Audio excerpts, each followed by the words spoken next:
One mic. All I need is one mic. It's just different. One mic with Big Mike. The overall tenor of what he's saying is very stupid. And they say his style is too urban for the radio. Maybe it's not racism. Maybe it's placism. Brother has to know his place, right, Bob? One mic with Big Mike. Things aren't always what they seem. A sports talk show, but no subject matter is off limit. Don't just tell me that the reason something's being done is because that's the way it's always been done. Because the first thing I'm going to say to you is slavery. And now, your host. I got the big homie here who needs no introduction. Big Mike. Need this one mic. Y'all know what it is, man. Final show of the year. Final hump day. Hump day of the damn year. 2016 is gone. About to get in 2017. Appreciate you guys joining me here on the One Mic with Big Mike show. I'm being heard right now live via Spreaker, SPREAKER.com. Spreaker also has an app for all your mobile devices. You can also hear me on TuneIn, and of course my website, One Mic with BigMike.com. If you don't get a chance to hear the entire show, you're going to want to hear this one too. Tell your friends about it as well. Tell them they can get the show on demand on every last one of the outlets I've already mentioned, as well as on iTunes, iHeartRadio, Stitcher, Google Play Music, and of course YouTube. YouTube, you can catch the video and the audio. The video is now being streamed on Facebook Live, facebook.com/1MIC, WITHBIGMIKE is my Facebook handle. Also use that handle to follow me on Twitter and Instagram. If you want to get into contact with the show, text me at 404-902-8104. You can also jump inside my live interactive chat room. It's very, very easy. You just have to be listening via Spreaker or of course the app or my website. You'll see a little thought bubble icon sitting on the streaming player. That'll let you get right up inside the live interactive chat room. Or if you're watching me, if you're one of those weirdos, you can just check me out on Facebook and leave your comments below the Facebook streaming video. I forgot to check him the other day. I saw him after the show was over with, and I was like, damn, see, like I'm looking at it right now. Shout out to Emmett Bean. Emmett Bean's in the building, man. Still talking about Kyrie. We might, you know what? We are going to bring up Kyrie tonight at some point, because we're going to review the year. You know what I mean? We're going to review the year. And tonight, we're doing something special. I always mention this on the show. I always mention the Sports King, the show that I previously done before I got here. We were doing it on Spreaker. We were doing it on CBS. And the one thing I realized that we never got a chance to do a final episode, just the last episode. Like, we ended because of other circumstances in a bunch of different, in every case, we just ended. You know what I mean? So tonight, where my man Rob, who got a lot of stuff on his plate, and prep to being done, we just going to talk about the crap that went on in freaking 2016. You guys can talk about it with us and all that, but Rob, before I bring you in, we got to make sure we do it right, man. It's the Sports King. Sports Kings. Big Mike. He might fall off the wagon in the next 10 minutes. And Rob Calloway. It's about bringing talent. It's not about all the flash and glitz and glam. Not your average sports talk show. The Sports Kings. This is NFL legend, work done. This your boy D. Howard, a.k.a. Superman. I'm Jerome Bettis, the bus. It's Cam Newton. Holla at your boy already. This is Hank Aaron, and I'm down with the King. Tell a friend, Kings is back. Damn right.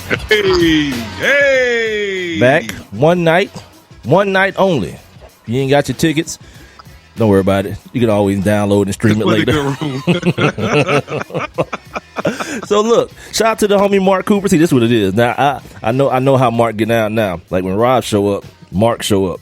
I ain't heard or seen Mark in no other place than Instagram or whatever, Facebook in damn 39,000 years. Now Calloway's here.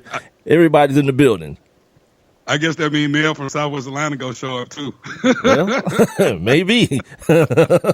Maybe. Mel got that dial up. Mel got dial up, so I doubt it. Yeah, we're going to mess around and see this dude slow ass responses into the chat room. It's going to be every letter he types too. C-A-L-L.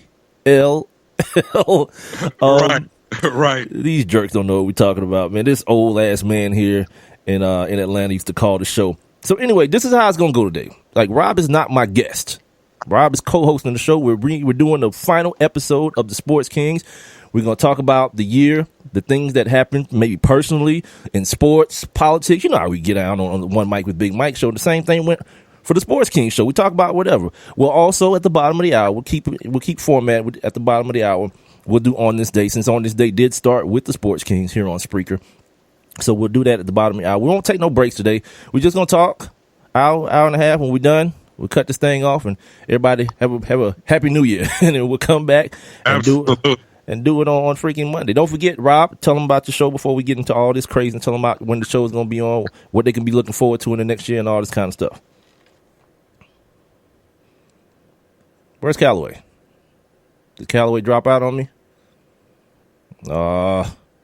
Okay, we're talking. We got this thing hooked up on the Skype. You know what I mean? So, you know, it's over voice over IP. So I think Calloway may have dropped out right quick, but no problemo. All right, man. So 2016 coming to an end. The One Mic with Big Mike show.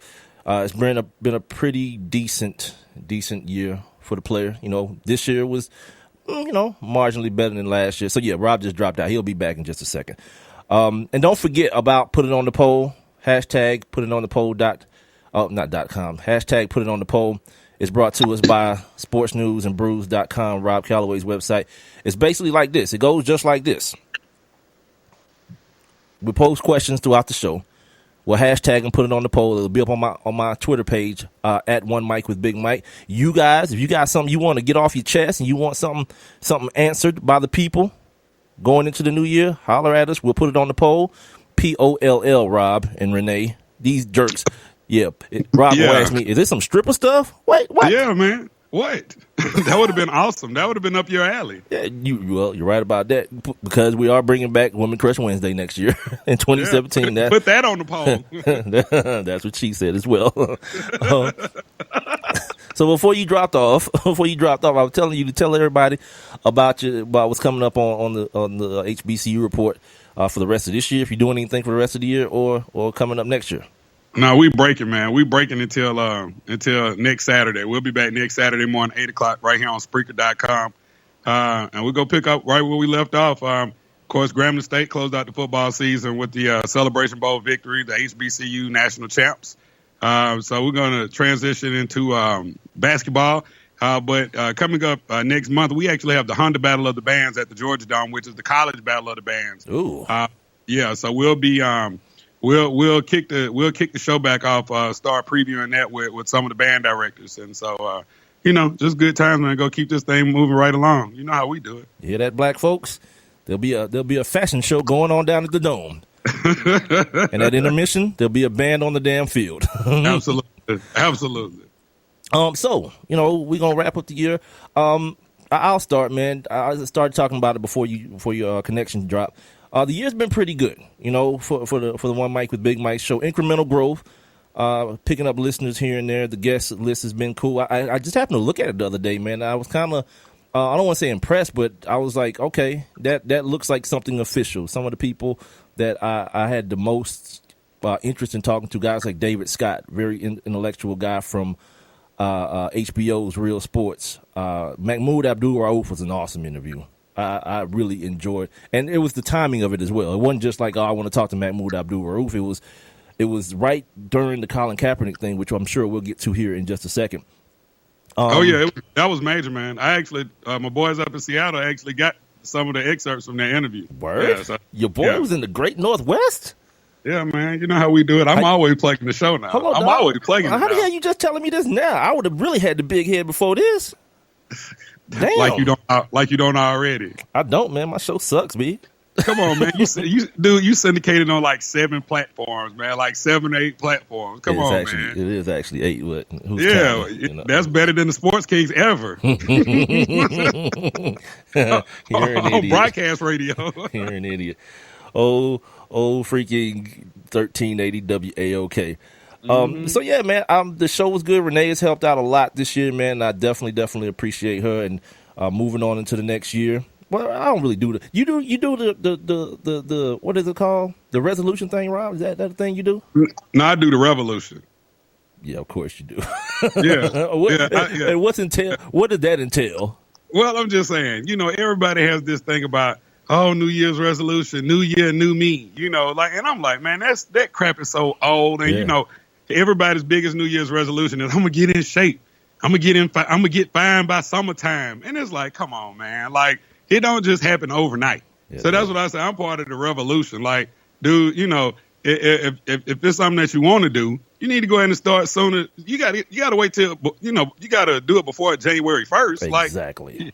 Like muscle memory or a habit or anything else. Like, you got to go ahead and get in the habit of it now. And then when January 1 hit, basically you'll hit the ground with your feet, or hit the ground running, as they say. So. Yeah.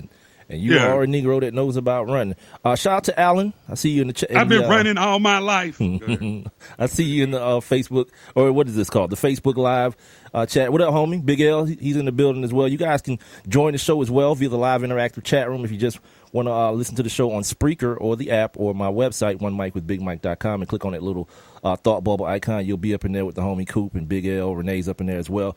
Or you can text the show at 404-902-8104. You can text us, man. You guys in the chat room, you guys listening on and watching on Facebook, like, what you guys got popping, man, for the new year? Or, what are some things that, like Rob just talked about, that you can't stand? Because I'm like, Rob, like, damn New Year's resolution. You know what my resolution is? It's daily. Every day I wake up, I want to be better than I was yesterday at something. You know what I mean? Yeah. And let me tell you something. All a New Year's resolution does, it sets you up for disappointment. Because what you do is you build this up. You build this resolution up like, okay, yeah, I'm going to do this. I'm going to eat better. I'm going to do this. I'm going to do that. And then by January 12th, oh, God, it's so hard. I'm a failure. No, just take it step by step. Like, look at me. Like, Rob's a dude who run like 15,000 miles a day like a damn Kenyan or a damn Ethiopian. Me? It's all about maintenance, cuz. I try to watch what I put in the body. I try to lift every couple of days. I throw the weights up, and, I just keep it, keep the maintenance. I ain't trying to get no better. I really ain't trying to get no worse. Because here's what I think, Rob. I'm going to be 40 next year. If I keep the same build when I'm 50, it'll be on point. It'll be like, damn, you look good for a 50-year-old. Yeah. I know. Oh, yeah. Oh, yeah. Because it could always be the other way. Know that. Yeah, the dudes be letting themselves go. You see that that DJ Khaled meme I posted? Dudes like, this is me at the end of 2016, talking about I'm going to get my life together. You still looking like Khaled. Yeah, 2017. Hey, no doubt about it. But you know what? I just want to tell you real quick, man, that look, I've been watching, because you got the video thing going and you got all this stuff going. And I ain't going to lie, man, because I'm always texting you about it. Like, man, how you do that? So, like I said, dude, for real, because that HBCU report thing was about to be DOA. No, what? Yeah. What? Man, Why? that thing was about to be, man, because my schedule is crazy, dude. I'm trying to, I work during the day. I work at the radio station in the evening. I'm in school trying to get certified so I can teach audio, video broadcasting, the career tech thing in the school system where I work. And it's like, dude, my schedule's been ridiculous. And this thing was about to be DOA, but I was like, you know what? I'm going to give it another shot, because and I started thinking like, man, I ain't never had no promotion. No, wait. So I could do this. So, My man. Making it happen. That's what it is. Yeah. So plus, it's good to have your own. It's good to have your own. Man, I was telling my niece that yesterday, man. We was out there hanging out, doing some shopping and everything. And I was telling her, like, what do you want to do when you grow up? And she was telling me all these things, marine biologist. I wanted to be a teacher and all this kind of stuff. I said, you know what else is cool? You being the boss. Yeah. You doing it for yourself and controlling your own time. So, that's the next little, whatever with her. But let's get into the topics du jour for the new year. And don't forget, ladies and gentlemen, we will be putting it on the poll. Hashtag put it on the poll. One mic with Big Mike. During these conversations, I'll let you start, man. Like, what would be the first thing that comes to your mind in like 2025 when someone says 2016? Rob, they just say the word 2016. Donald Trump. Donald Trump will be the first thing. The year the world ended. That's even if we're around in 2025. Right. You know what I'm saying? Because this thing might not make it past 2020. So, I think that would be. When you start talking about from a global standpoint or just anything, I mean, because that trumps the Cavs making it to the final, winning the final, all of that, is that, we got a real live newbie going into the White House, and hell, he won't even be living in the White House most of the time. Dude, you know, he's like a that. lunatic, dude. That dude is a damn insane person. Oh yeah. That's got to be it, man. I mean, you know, this dude is he's unbelievable, man. You know, like this dude is you know, because we know Donald Trump for so many other things. You know, we know Donald Trump from the USFL, and we know that he was the guy that was responsible for giving Herschel Walker his first $1 million. Like, you know, that's how I was introduced to Donald Trump. And then, of course, you know, WWE, WWF, WrestleMania, going down at Trump Tower or Trump Casinos or whatever it was that they had WrestleMania 3. And then you had you know, then you actually had Donald Trump, you know, getting stone cold stunned in the middle of a WWE ring. I mean, he's the president. God, he's the president. Yeah, he and Vince McMahon had like a hair versus hair deal going on, and yeah, I mean, he's not like, and these are the people that he activated, though. Dude, that WWE fan base. If we make it through this is gonna be the most outstandingly funny thing that's gonna ever happen in my lifetime, dude. If we all end up living. So what about sports though? What about in the world of sports? So somebody says 2016 to you, what stands out? LeBron, the Cavs, and what they did to the Golden State Warriors. I mean, coming back. Going down, yeah. Oh, absolutely, man. And what made that even more awesome was that, dude, I was in the air. I was on my way to Vegas when the Cavs closed it out. And as soon as we landed and the TVs and stuff came back on, that was the first thing that popped up on the screen. It was like the Cleveland Cavaliers defeat, you know, the Golden State Warriors to win the championship. I was like, man, that's what it is. And then, you know, I was in Vegas, and then guess who came to Vegas? The Cleveland Cavaliers came to Vegas and partied. Did you party with LeBron and Kyrie now? You know, no. I would love to play radio and say, hell yeah, man, we were kicking it. Me, LeBron, the hell out of everything. Just lie. nah, I ain't gonna lie. Nah. I probably couldn't even get in where they were. You know, they probably closed that thing off. Look, so we were talking about that last week. I was talking about it in the show last week, and I was telling folks, man, that the best move of LeBron's career, man, was dragging his ball sack across Draymond Green's head. Like, absolutely, of everything he's ever done, the block on Iguodala, game-winning shots, the dunks, anything he's ever done, the decision, the best move of his career was dragging his sweaty ball sack right across Draymond Green's the nape of his neck, and getting that dude suspended, man. And like, look, like, how much have you heard about that this year? Pretty much none. You hear about the suspension. Draymond Green got suspended to cost his team the championship. But why did he get suspended? Because LBJ's scrotum sat quietly on the back of his neck. The royal scrotum. Right. You know what I was looking at last night? I was trying to like think of like some crazy things that happened in this year that probably people may have forgotten about. But let's do this first. Before we get on to like the crazy, stupid stuff, let's acknowledge first and foremost the people that the sports figures that are no longer here, that perished in 2016. I made a little list here. Pat Summitt, Arnold Palmer, and you can stop me if you got anything to say about any of these people. You can stop me. Well, that Pat Summitt thing was just unbelievable. I mean, because dude, I just lost my grandma the day after Christmas last year, December 26, 2015, and dude, my grandma battled Alzheimer's for like 15 years, and then she ended up developing Parkinson's towards the end.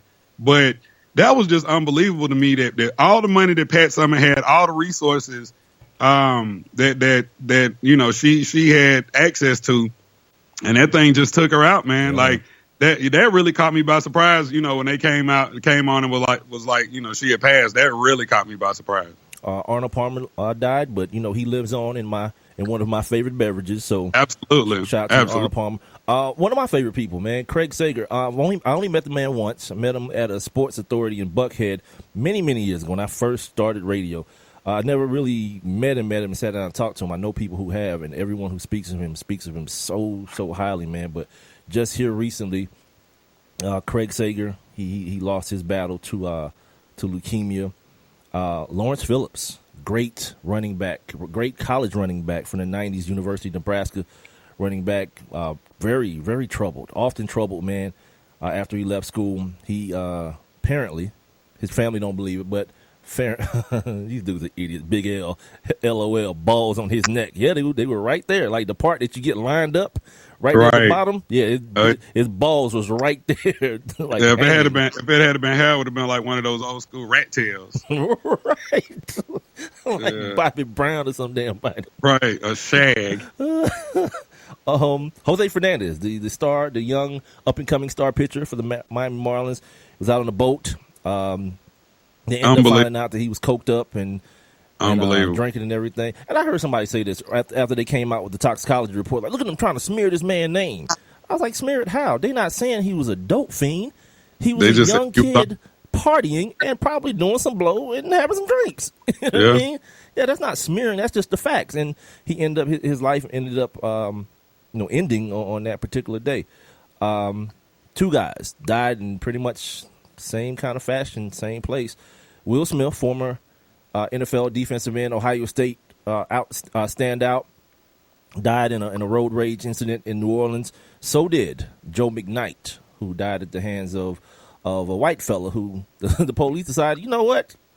We believe you. Go on home. You know what I mean? Yeah, for a minute anyway. We'll call you back when we need you. Go ahead and go on home. But you know what was so crazy was that, that dude had been involved in another road rage accident at that same intersection, at the same spot where he killed Joe McKnight. Just a year before, he had just been involved in another altercation. That's right.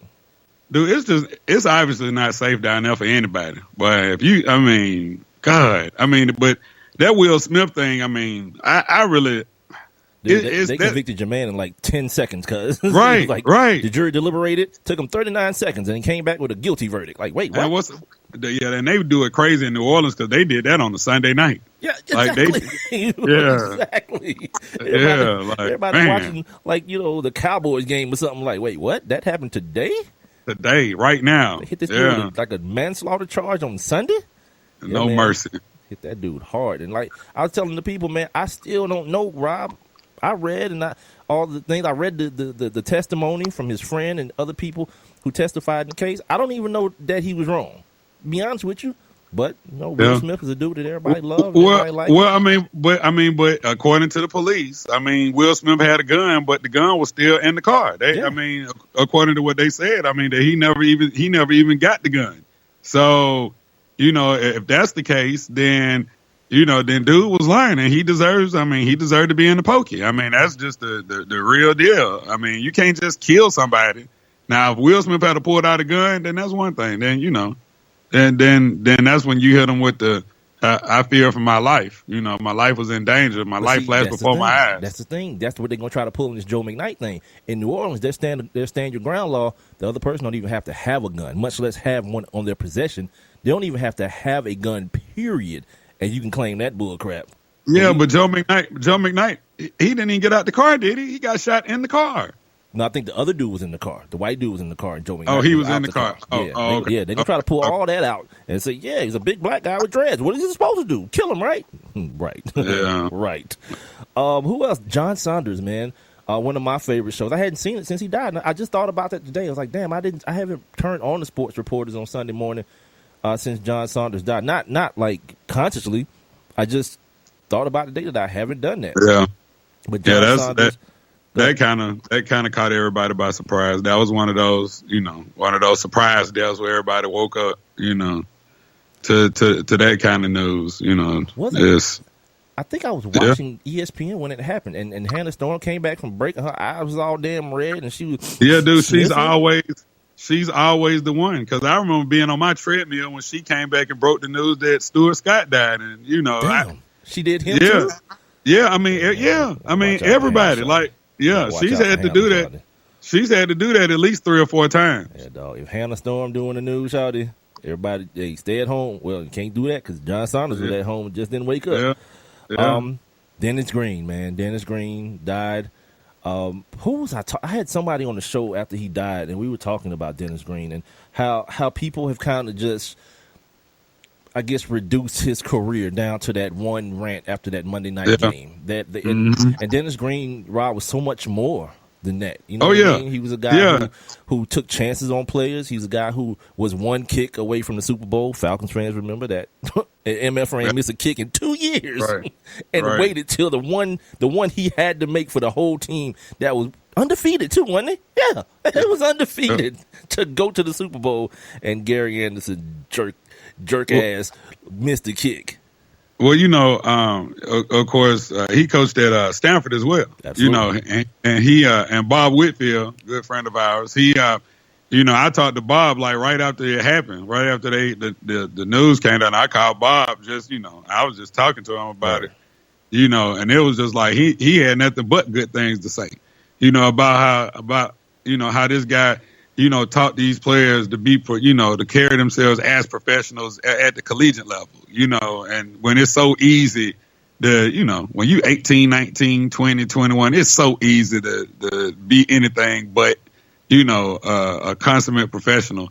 But yeah, Dennis Green, yeah, you're right. It's crazy when you think that Durant is all that people remember him for. But, you know, just as an African American coach in the National Football League, I mean that, you know, he said like those Vikings teams, like, hey, he set the bar for African American coaches. Now, you know, guys like Tony Dungy, you know, ultimately surpassed, you know, what he did. You know, when you talk about, you know, actually making it to the Super Bowl and winning, but as far as I'm concerned, he laid that groundwork. Absolutely.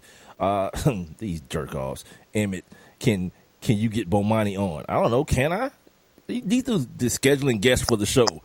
Hey, hey, I don't mean to interrupt you because I know you're doing these deals, but that boy Bomani, because I know if Coop is listening, I know Coop didn't like what Bomani had to say about the Falcons a couple weeks ago because, hey, that boy went in on the Falcons. Bomani's like you, dude. He's like a scorn lover, dude. Like, is at the point, he's at the same point you at. Like, do it, and then I believe it's going to happen. You know what I mean? Yeah. He's scorned. Every time he's taking her back, she's cheated on him again. So this time, you know, he's taking it slow. I don't blame him, man. He just aired all the Falcons' dirty laundry. Not that everybody didn't know already, but I mean, it's just that revisionist history or something else. But go ahead. And by the way, you guys can chime in with your big 2016 sports memories, society memories, political memories, whatever you want to do, man. 404-902-8104 is the text line. You guys can also do like my man Emmett Bean has and drop them off under the streaming video. He says Trump, Cavs, and Cubs. Stephanie is checking in. So happy to hear my nephews together again. What it is, man. You guys can also jump inside the live interactive chat room. I see you, Big L.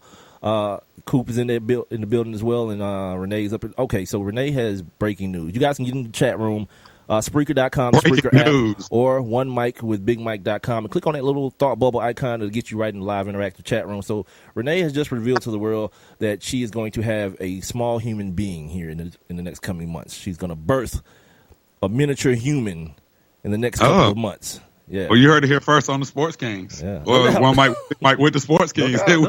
We still breaking news. By the way, if you wondering what the hell is happening today, this is what's happening, man. We're doing the Sports Kings reunion / 2016 wrap up. Me and my man Rob Calloway, a.k.a. Radio Django, a.k.a. Come On Home, a.k.a.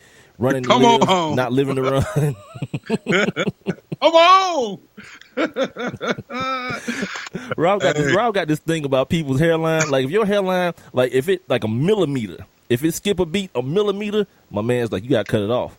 Stop playing with it and come on home. Because it's only going to get worse. It's only going to get worse, man. And you know what's so funny to do? I'm glad you brought that up. Look, and I'm ashamed to say this, but, man, I've been watching this reality show, Black Ink Crew, and it was Black Ink Crew Chicago. It come on after like Love and Hip Hop. Man, dude, why is our boy Johnny D? You know, Johnny is he's like the assistant program director at I want to say V103 in Chicago. Okay, and he and so one of the people on the reality show, she wanted to be on radio. You know what I'm saying? So, you know, he went through. He was on like 2 episodes. I guess he might be on next season too because he gave her a job.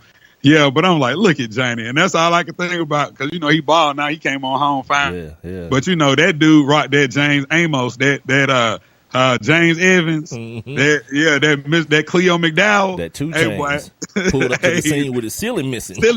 I'm talking about gone, boy. He right there for the longest. He a young man, like Johnny's younger than us, and he's sitting around there like that. Yeah, man, you got to come on home, man. Hey, if it start in the middle, hey, you might have a little time, but if it start in the front, it's over. Bye. It's over, man. It's over. It's over. There's a couple of names left on this list. If you guys remember anybody that I may have left off, feel free to holler at me. Buddy Ryan, his son, his baby, just got fired. Look how awkward this is. He gets fired, and then his brother becomes the interim head coach. Like, what?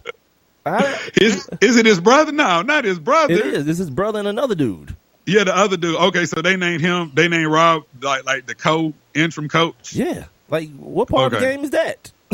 Yeah, hey, look, I told you we was talking last night, dog. I told you how it got to be. They fired me. Hey, man. Hey, Rob. I hate to tell you, dog. They just fired us, dog. Oh yeah, they got us. Yeah, they fired us, dog. We got to leave. Yeah, both of us gonna go. Kimbo Slice. Yeah, Kimbo Slice took an L to the Grim Reaper this year.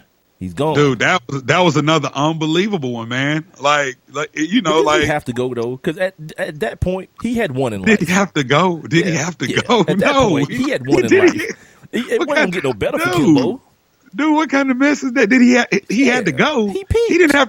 He didn't have to die. Yeah, Kimbo peaked, dude. It was like, you know what? What's next for Kimbo? Nothing. Grave. Say that's it? Yeah, that's it. Oh, man. Come on, man. Kimbo had his 15 minutes of fame. He beat up dudes in the streets in Miami. And now it's time to go. What else you want from Kimbo, dog? Yeah, you know what I mean? but it was still kind of unbelievable, because this dude had just, not too long been in the ring. You know what I'm saying? And then, dude just had a heart attack and checked out. Mm-hmm. But you can't be doing all that still on that fried chicken diet though. And finally, the big one, the biggest one of the year, Cassius Clay. His mama called him Clay. I'm gonna call him Clay. Mr. Muhammad Ali. Yeah. Took it on, and that was when I heard his daughter talk about that. I was like, you know what? I think Robin Roberts asked her. She asked her about her being sad. She's like, Robin, I've been sad. Now I'm just relieved that my dad ain't got to suffer no more. I was like, boom, that's what it is. This dude's walking around and he's trapped in his own body. And me and you used to joke about it a little bit, like people tweeting for him and all that ridiculousness instead of just letting this man hated that. Reside in peace. You know what I mean? I hated that. But you remember, I started making a mockery of it, remember? Of course, you should have. Yeah, and then I felt bad when he died because I was like, man, I was straight clowning Muhammad Ali. But the thing about it is, sometimes you could just go a little bit too far. And the fact that it was tweets coming from Muhammad Ali's account talking about Mayweather and Pacquiao, I'm like, come on, y'all. Yeah, man. Like, y'all tripping, man. Yeah, like, y'all done went a little bit too far. Because let me tell you something. If Muhammad Ali was still alive today, I promise you he'd be done tweeted about Donald Trump. I promise you. I promise you.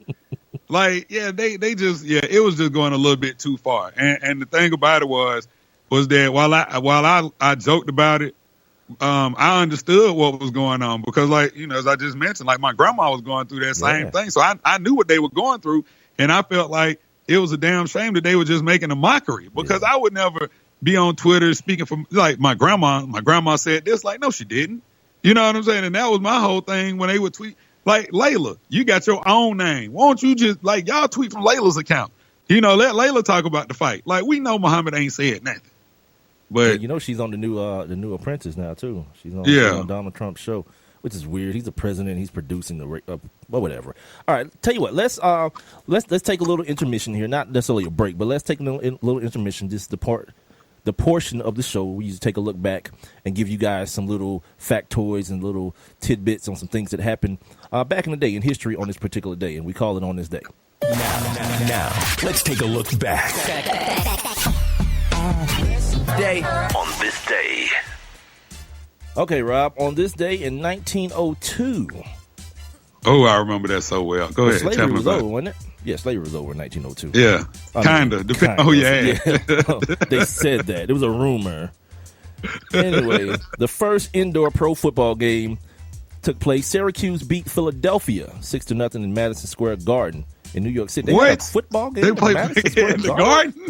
What? I thought they was gonna talk about like the dome, the Syracuse dome. They see, as you can see, guys, I don't proofread these things before I give them to you guys. It's a straight copy and paste mission for the kid. See Madison Square Garden truly historic. Then, man. See, that's like for folks in Atlanta. Like 3 of them though. Yeah, but that's like folks in Atlanta when you hear about Piedmont Park being Park being the site of the first Georgia Auburn game. Right. Like, yeah, like you like Piedmont Park. Like Piedmont Park is known for everything. Well, it's known for balls, but not. Oh yeah. The homosexual brothers be out there handling business, cuz you go out there. What's that thing they have out there? That movie night they have out there? Something in the screen park? On screen on the screen green. Oh yeah. You might hear some screaming while you're on the green. Anyway, on this day in 1905, the Intercollegiate Athletic Association, aka the NCAA, formed. It was founded, I should say, and it became the NCAA in 1910. On this day in 1957, CBS. Our former employer. Hello. They state they won't broadcast baseball where minor league games are on.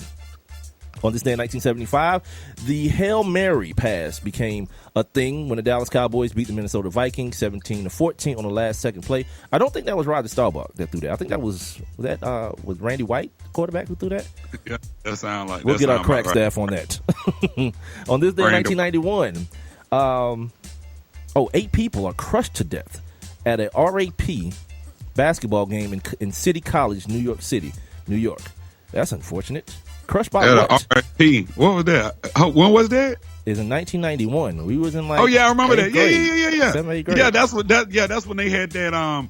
They had like a riot inside the arena or whatnot. Yeah, I think somebody might have got the shooting inside the arena. But I remember, I think Diddy was a part of that. It was a Heavy D. I think it was like that Uptown Records crew, Mary J. Blige, and yeah, it was a lot of folks. I remember that. Yeah, I definitely remember that. Mm-hmm. On this day in 1997, as we talk about wrestling here on the One Mike Big Mike show / Sports Kings reunion finale, Sting beat Hollywood Hogan for the WCW Championship. Oh yeah, that was big. Hold on, ain't Sting still wrestling? Did I see that on TV? No, Sting, he came back. Right now, he had been away from wrestling for a minute, but then he gotta be like 65 years old. Gotta be. Yeah, he 56 or 57, something like that. But dude, Brock Lesnar. I want to say it was Brock Lesnar. Powerbombed this dude, and he like broke a vertebrae in his back or something. Yeah, and it was over after that. He retired. He broke his damn hip too. He retired after that. But I remember that. Sting, Hollywood Hogan. I think that was a Bash at the Beach, maybe, or the Great American Bash or something. But yeah.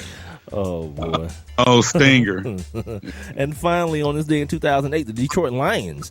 They end the football season. Renee, cover your ears.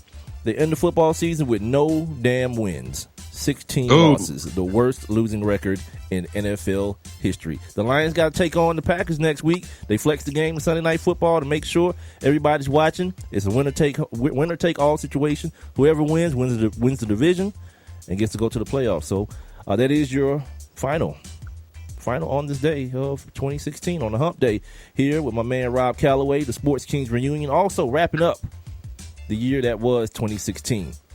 And look, petty. Renee's so damn petty. She usually posts my on this days on my Instagram because the Lions sucked in 2008. She don't want to do it. I'm not posting that one. But you know what? Pettiness is always acceptable. I accept the pettiness, because I'm. But it was but that's part of history though. That's historic. And I think that's the year Matthew Stafford was drafted the next year, wasn't he? With that first overall pick, was he not? I think that's how they got him. Well, so it was a bad thing, but it may, if they make the playoffs tomorrow, end up being a good thing. If not, and here's the other thing, real quick about these damn Detroit Lions. Halfway through the season, all y'all Negroes is out here talking about how great of a coach Jim Caldwell is. Oh, really now? Oh, really? Yeah, come on. I've never felt that way about Jim Caldwell. He's the dude that I always tell people he allowed everybody else to break the Rooney Rule. When Tony Dungy left, the Rooney Rule says you have to interview minority candidates and give them a chance to get the job. What Tony Dungy did, he took it upon himself to will his job to another Negro. That's not what the rule is. And then what started happening? Jason Garrett became the coach in waiting. One of them coaches in Miami became the coach in waiting. Dudes found a way. They was like, oh, crap. We can just do that. We ain't got to talk to none of these Negroes. Sweet. Let's do it that way.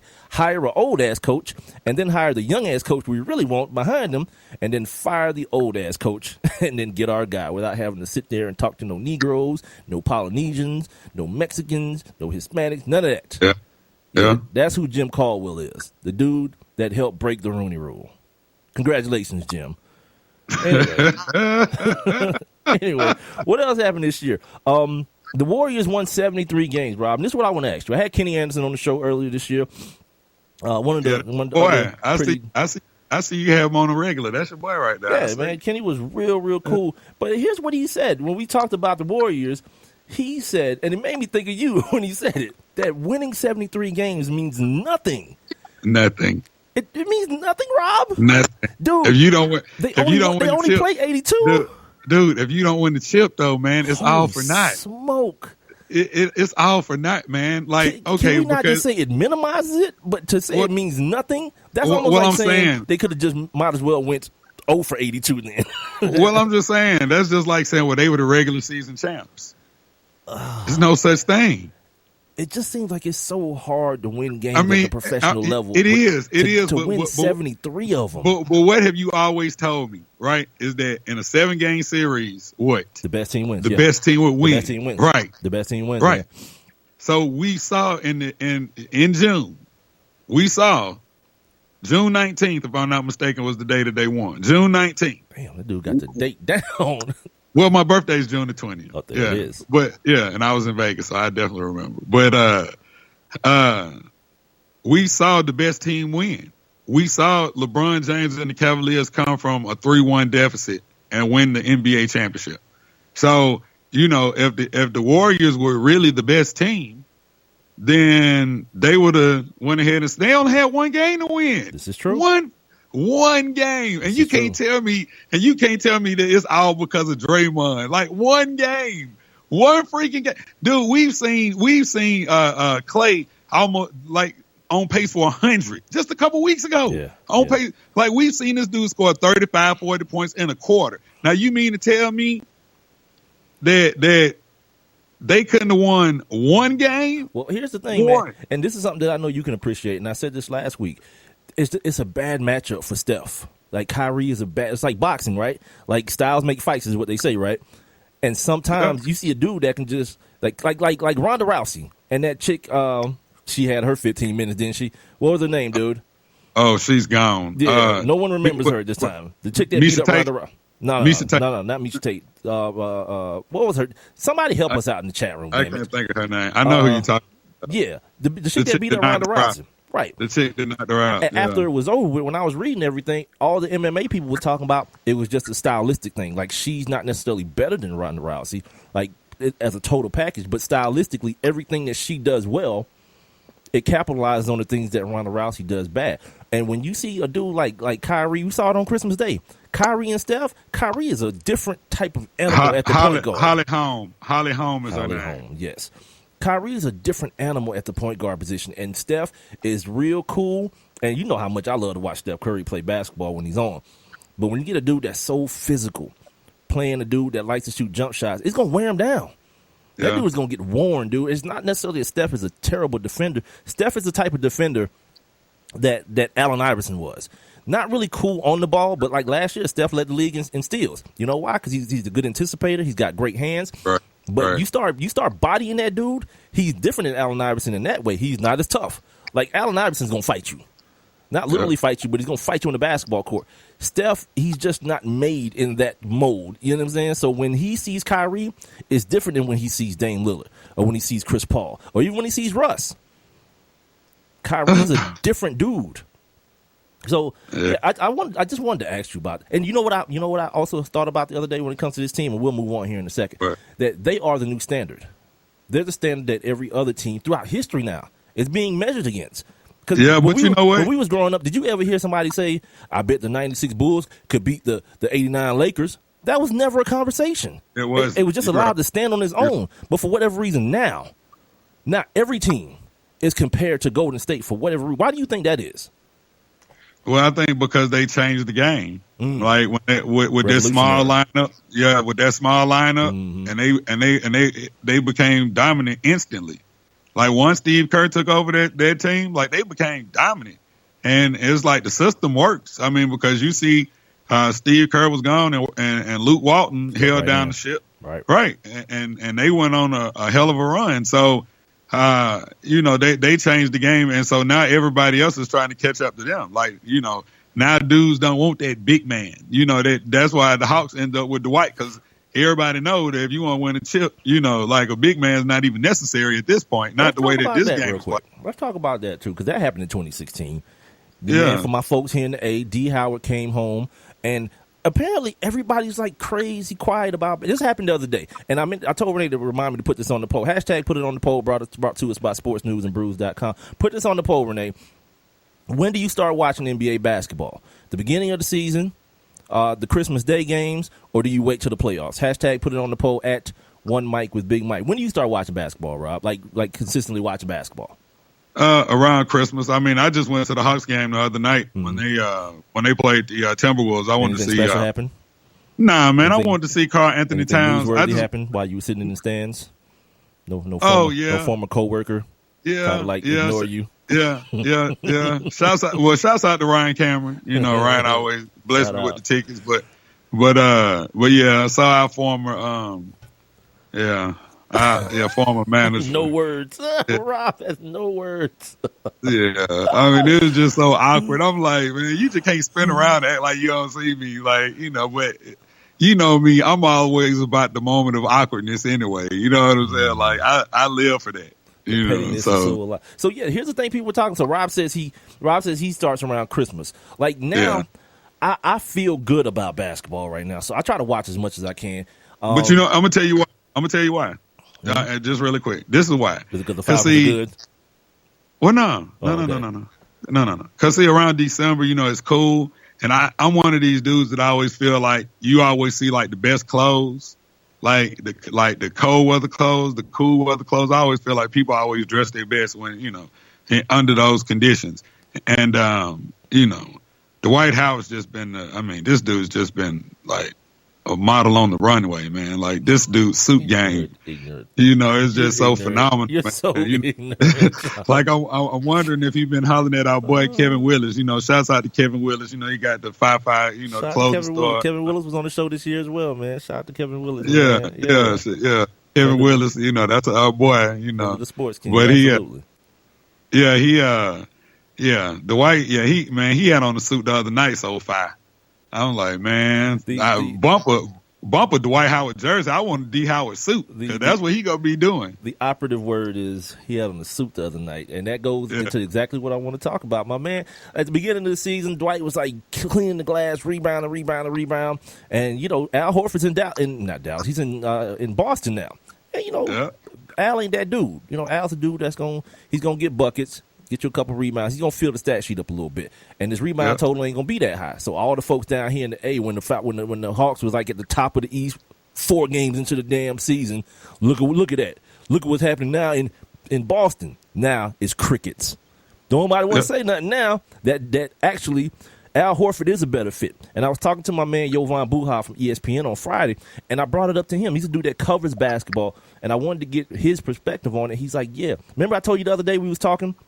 And I was like, the team looks different. The offense looks different. It looks more clunky. It's not fun to me anymore. I don't care about the Hawks not having a star. And I guess they feel like they have one now in Dwight. But I don't feel like they need a star if the system is working, win or lose. I like to watch good quality basketball. Now it's like so much pick and roll. It's no fluidity. Down, right? The floor isn't spaced anymore. For good, bad, or indifferent. Al Horford shooting 3-pointers, the one thing it did is spread the floor. It allowed your shooters, it allowed your point guard and Dennis Schroeder to penetrate and kick and all those type of things. But now it's like him and Paul in the middle, and then they got Muscala down there. Everything's so bogged down. There's no movement. It just don't look like good basketball, much less they in like they're between 7 and 10 in the East now. It just looks like bad basketball, man. And, last thing for the Hawks fans, and we'll move on to something else here. The Hawks going to have to tank. This time for real. I know I've said that for a couple of years now. The Hawks going to need to tank this time for real. And here's why, Rob. The new CBA, they got to where these cats ain't going nowhere no more. These free agents, It ain't even going to be about dudes not coming to Atlanta. They're not leaving. They own teams anymore because the money is so different with the new CBA they about to sign. Right. There's so much money that you're going to leave on the table if you leave the team that you're with to sign with another team. No one's doing that. You got to be so unhappy where you're at to take a $50 million pay cut. Oh yeah, because you know your boy, like dudes like Kent Bazemore, like he ain't going nowhere. Like he'll always be a Hawk. He'll be a Hawk for life. What I'm saying is no one's coming here to save it. They're gonna have to tank and go get him a star in the draft. Well, yeah, they're not gonna do that. You know that the Hawks are cool with being like right in the middle. I mean, that's where that's kind of where we've been. You know, that's the Hawks' MO outside of making it to the Eastern Conference Finals. Yeah. I mean, that's the Hawks' MO is that, you know, they're always going to be good enough to make the playoffs, but they'll never be good enough to win the championship. And because they don't want to lose their fan base and just tank out, then they're going to continue to be middle of the road. You know, they don't want to have to make the tough decisions. I mean, that's a, hell of a business move for the Hawks. I mean, it's already no highlights in the highlight factory. Yeah, when you got to put a broke down, because Paul's about to get up out of here. Paul's about to bounce. And then you got to put like a broke down Dwight Howard and Kent Bazemore on all your publications and your flyers and your billboards. Yeah, effing joy that for Hawks fans. This is the One Mic with Big Mike show here on Spreaker, SPREAKER.com. I'm also on the Spreaker app, tune in, and One Mic with Big Mike. .com as well. You can hear the show on demand on all those outlets as well as on iTunes, iHeartRadio, Stitcher, Google Play Music, and YouTube. Make sure you like and favorite and share and all those good things. You can see the video. We're doing streaming video right now on Facebook Live, facebook.com/1 MICWITHBIGMIKE. You can see me live, but you can see this smiley, grinny face ass dude named Rob Calloway in still form up here with me. Yeah, I say y'all got the coolest picture of me out there. What is it, dog? The coolest. You know, that's when they were trying to make me PC, man. You know, ain't nothing PC about me. Yeah, ain't nothing PC about me, brother. You know, yeah, nothing. Nothing. But yeah. Don't forget to follow the show on Twitter and Instagram at One Mic with Big Mike. You can text the show at 404-902-8104 or leave your comments right below the streaming video on Facebook or jump inside this live interactive chat room. Make sure you guys are following Rob too at Rob Calloway 3 and at HBCU Report, his show on Saturday mornings at 8 o'clock right here on Spreaker.com. What are you saying, dog?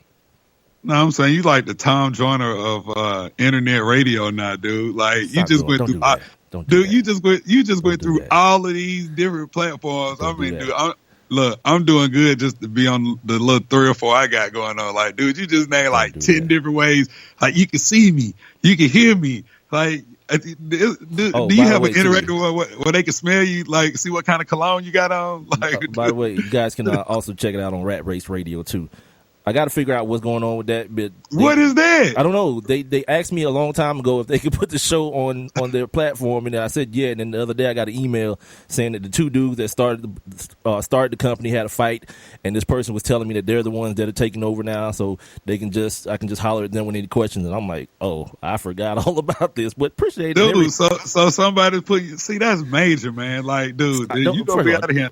First of all, don't do that because what's happening now is like people starting to hit me up because they actually think I know what I'm doing, and there's gonna be a sad day when they figure out this dude is just spitballing it. He don't know. Like they look at the Spreaker thing and see like Kenny Anderson and whoever else is Mahmoud and like, oh God, this dude must. No, I don't know nothing. Absolutely. I mean, dude, getting the guests have never been a problem. Look, I told this one dude the other day, he was like, yeah, man, you down in Atlanta, you around everybody. I was like, no, I ain't, and that ain't how it's done. I said, dude, I stalk folks. You remember? Yeah. How long did I stalk Dominique and stalk Thurman Thomas before we got him on? Well, you really worked Thurman Thomas, but then when we messed around and we mysteriously got our hands on that phone directory. I don't know what you're talking about. Yeah. I'm just saying, right. But then we just called Nick out the blue. Remember we were on commercial break? Yeah. And you were like, hey, Nick, this Big Mike, Sports Kings. You got time to do an interview? He was like, sure, when? He was like, hold on. Yeah, cats don't understand, man. Like when you don't have nobody on your team, you just gotta run it, man. Like cats don't understand, man. No slowing down. dude, we started blind calling everybody like that, dude. Like commercial break, like, hey, you want to do an interview? Yeah, I can do it sometime next week. Like, hold on real quick, Bobby. Right. And you're live. Go. Right. Exactly. Yeah, damn that, man. Anybody got time to be waiting around for folks? Rain checks and all that? Yeah, I'll never forget Mitch Richmond. We had Mitch Richmond on, man. Mitch Richmond talked so good to us. He talked to us like he was our folk, cuz. Like, and then what happened, man. Rob? What happened? Yeah. He was like, man, I got these new headphones coming out, da-da-da-da-da. I was like, Mitch, I said, you got to send us a pair so we can, promo on for you. We take pictures in the studio with. Oh yeah, man, I got y'all, man. Like, yeah, man, DM me your info, yada yada yada.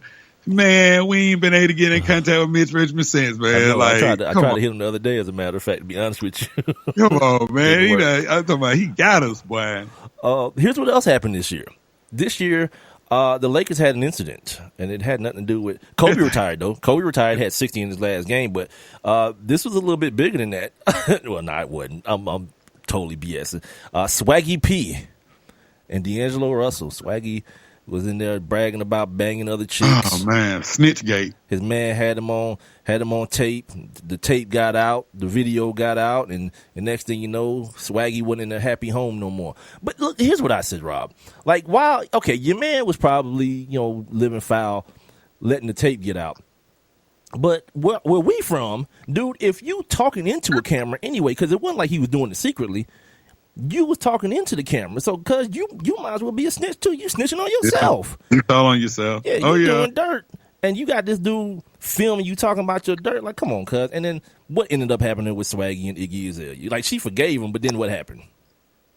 Then he got that chick pregnant. Yeah, his ex-baby mom. And then on the tape, she saw it. She saw him banging her on the security tape for the house. Like, any dude that's that sloppy, of course him and D'Angelo Russell back friends now. He can't blame him. You're an idiot. Plain and simple. Yeah. Handle your business. Like, sloppy. Sloppy dude. Like, if you was some dude that was like, my man had like a button on his shirt that was actually a camera, and he was like setting you up. Yeah, okay, maybe. You know what I mean? But now, cuz you broadcasting your business, got this dude, you a 30-something-year-old man bragging to a 21-year-old. Something's wrong. Yeah. Something's wrong with that picture. That's swagging. He lost a lot though, boy. He lost a lot. He'll be all right. He'll be all right. He's getting compensated handsomely. Yeah, he is. What else you got, man? What else you got that happened in the old 2016 as we get ready? What today is? Today's the 28th, so we got 3 more days of 2016? Yeah. I mean, dude, how about the Atlanta Falcons? I mean, what they've been able to do in 2016 locally here, I mean, that's been phenomenal. I mean, I got this thing. I don't know if you saw it on social media, but every time we bring in somebody old, and I always tweet, welcome to Atlanta where the old ass players play. So we just got a bad habit of doing it, man. Like, this Dwight Freeney thing ain't been as bad as I thought it would be, but that's something. But how about, here's something. The Al Jazeera, right? Al Jazeera. Yeah, Al Jazeera America. Coming out, talking about, Peyton Manning and what's your boy in James Pittsburgh? Harrison, James Harrison, your man in Julius Peppers, Clay Matthews, some dude that's out of the league, couple baseball players. Yeah. Like get people caught up, because you just reminded me. Get people caught up real quick before you start recapping it. Well, I mean, basically, they came out with a story that said that they had firsthand information that these players were involved in performance-enhancing drugs, and they never presented, what facts they had, but when you look at the ramifications of what happened, I mean, you had Roger Goodell telling these players, except for Peyton Manning, like, James Harrison and the other guys, like, you have to come speak. You got to talk to me. And James Harrison's like, dude, I'm not talking to you. Dude was like, come to my house, cuz. Yeah. You want to talk like, to I'm me? not talking to you come about to my this. crib. And none of these things ended up being found true. I mean, all of the players were exonerated from the accusations. Well, but but here was the thing, though. Like, people, like, the story kind of shifted, and they were saying, like, Al Jazeera is accusing these guys. Actually, it was a documentary, and they had a dude on hidden camera. What the hell was his name? He's a little douchebag dude, and he was the one spitting out Peyton Manning's name and James Harrison's name. Like, they never accused anyone. They just produced a documentary, but it turned in a way where it became about the news organization, which by the way is out of business now. And like, here's my thing about that whole thing. By the way, Doug Martin just got pinched for the rope-a-dope today. The performance enhancers today got him a nice quick 4-game suspension. And he brings up the point that I want to bring up. Like, when these dudes is coming back from injury and all this kind of stuff, you know, like Peyton Manning's neck was broke. Like, if that dude took HGH to come back and play NFL football, you know who's okay with it? Me. Yeah. I'm cool. Yeah. Peyton Manning, one of the best quarterbacks ever play. I want to see him play as long as possible. You know, and then, you know, they had that whole deer antler velvet thing going on a couple years ago, too, where they were saying that's how Ray Lewis came back so fast.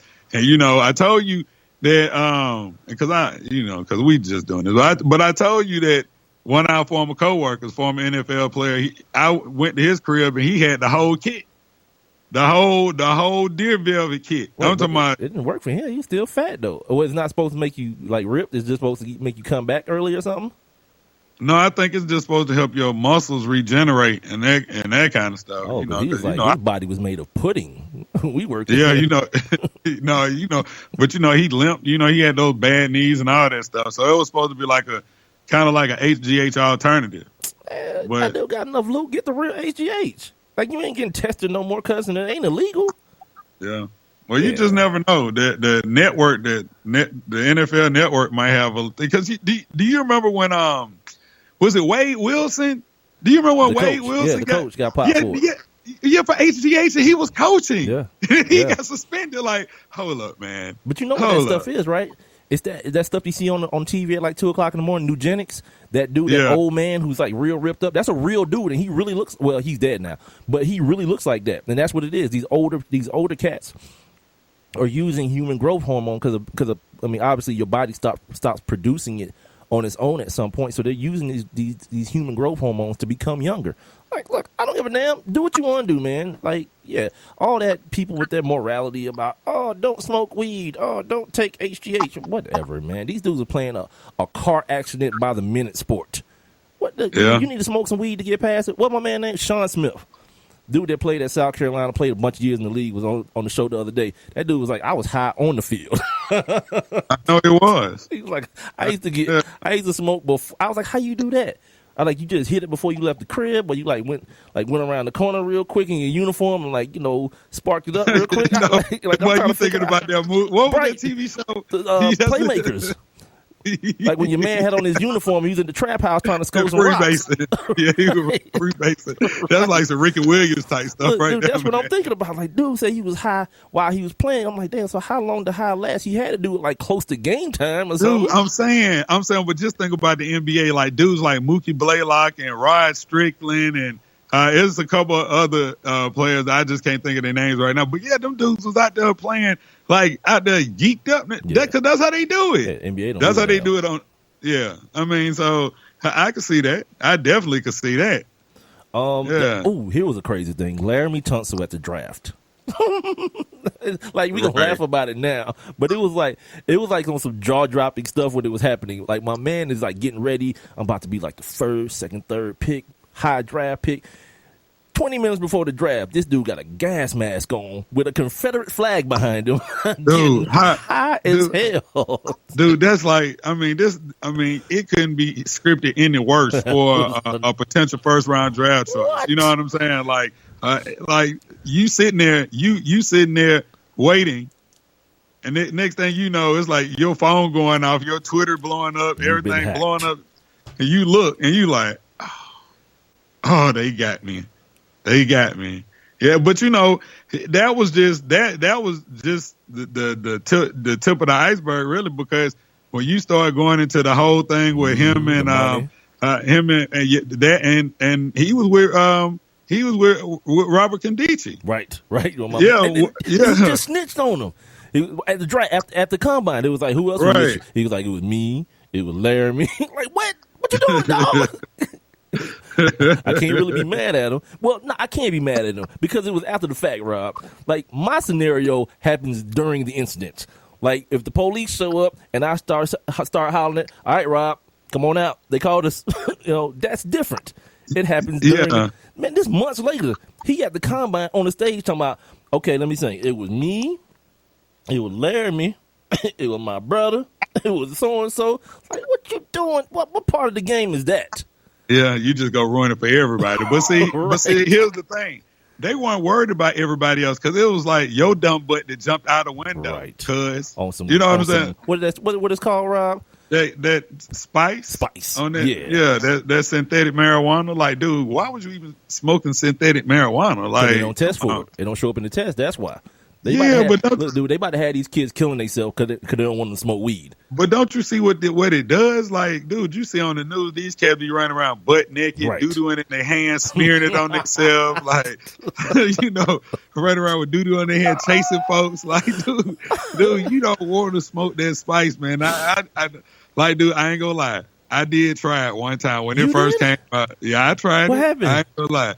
Dude, it was the wildest. I wasn't out running around nowhere, but I was on vacation, right? And I had waited till that night, and I was like, look, because if nothing else, I was just gonna go to sleep. You know what I'm saying? Dude, I smoked it, and I was out on the beach. I come back, I laid down, and because I swear, probably about 2 hours later, like I opened my eyes. And, the room was dark and all I could see was like the slit, the light coming through the bottom of the door. So I was like, oh my God, I'm in jail. Awesome. This is awesome. This word was on spice. Dude, I thought I was in jail. I thought that little sliver of light, was just a light I could see. Solitary confinement. Yeah, dude, it was all bad. I was like, man, I got to go back to sleep. I was like, I ain't never mess with this stuff no more. Because it took me about 30 minutes for me to even get my bearings together to even realize where I was. My like, gosh. Yeah. Life is going to be Dude, because they had all these different names. They had probably about like 20 different ones. You know what I'm saying? It was like Would you just got like at the gas station? Yeah, no, I went to a smoke shop. I think I was in Myrtle Beach. Yeah, was that Myrtle Beach or Panama City? I think I was in Panama City. And I just went to a smoke shop. I called myself going in there to get a cigar, and then I saw all the different names. I was like, damn, they got the same names as the weed. I was like, let me try one of this. Yeah, I think I tried one. It was like OG Kush. I was like, I know this ain't no Kush, but let me see what the hype is about. Yeah, Negroes. man. Negroes. What else happened? Oh, the Rio Olympics happened this week. Black Girl Magic. Zika. There you go. Then I went on I went on like a 20-minute rant about Black Girl Magic. How ridiculous that is, man. Hashtag and they still Black Girl Magic. They still using it. Like anytime some black woman do something good, it's like hashtag Black Girl Magic. Like, come on, man. So ridiculous. Come on. Because if you think about every time I see that hashtag, I think about In Living Color. It was a skit where this girl name was Lil Magic, and she was I think Kim Wayne was Kim Wayne's Lil Magic. I think Kim Wayne's was Lil Magic. Yeah. She was Lil Magic mama. Yeah, but man, every time I'm like, yeah, y'all wouldn't have thought that was funny. Like, if somebody white had came up with it, it'd been like, Black Girl Magic. Yeah, there's a part of our childhood, man, that will never be relived. I saw something online the other day. They was gonna try to reboot the Jeffersons. Stop. They talking about rebooting all of those Norman Lear show. All in the Family. You can't do it. It's all in the Family. The Jeffersons, Good Times, and Maude. Nah, dude. Because let me tell you why, man. Because stuff is too PC now. Like my man Georgie just dropped the N-word and hunky million times an episode. And so did Archie Bunker. Right. I mean, Archie Bunker was the counter George Jefferson. Yeah, they dropped bombs. You can't have that on now. If you're gonna do it, you gotta do it right. And I'm not even that dude that's like, keep things original. I just don't think you can do it the way it should be done. It's gonna be watered down. It's gonna be all stupid and. We know that James Evans died. So how do you reboot Good Times with James Evans? And we know he did. Boom, Johnny. Boom. Have Johnny. We talked about him at the beginning of the show. Have him grow his hair back. Boom. Got your new James Evans right there. I done fixed the whole problem in 10 seconds right there. Can't believe you didn't think of that. Yeah, you did. You did. Go ahead. Oh, go ahead. No, I was about to say, you talking about the Olympics. I was about to say, don't forget about Ryan Lochte and his crazy, but like he's almost went down there and got murdered by some federales.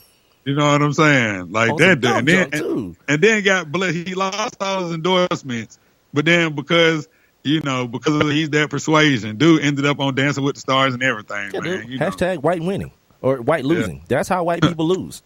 Hashtag white boy magic. Exactly. White losing. They don't lose the way we do. Like black people lose with like getting 25 to life for a dime bag. The way white people lose is we're going to take your team away because you're racist, but here's $2 billion. We don't want you to go away mad now. Here's $2 billion for your troubles. Yeah. Brian Lochte. But yeah, the chick, the Simones and Usain Bolt was out there doing his thing. I guess nobody got Zika, or they've been everywhere on the news. They had them little small head babies all on the TV and everything. Oh, nah, but I think Usain might have knocked a chick down named Zika. Yeah. He would knock down everything out there, boy. But the odds are in your favor. Just put any name out there. He probably knocked the chick down with that name. Any name. Jennifer, Leslie, Lisa, Robin. Yeah, Usain was out there crushing.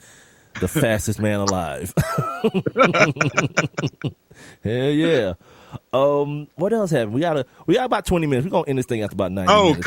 Don't forget about Colin Kaepernick. Colin Kaepernick did his thing. Yeah, man. That was on the show for like freaking 2 straight weeks, man. And then everybody jumped on board, and then everybody jumped off board and left my man in his afro to just squander out there on his knee. And that was a time, man. Like, dude, every week, man, felt like some black dude was getting murdered by the police. Cause that's why I like this Donald Trump thing. If you black and you got surprised by Donald Trump being the president now, where were you all year? Were you in like a coma or something? That's like woke up the day of what was it, November 19th or whatever? You just woke up like, what happened? Yeah, dude, black people was getting murdered all in the streets. Of course, Donald Trump is gonna be the president. Either him or David Duke. You know what I mean?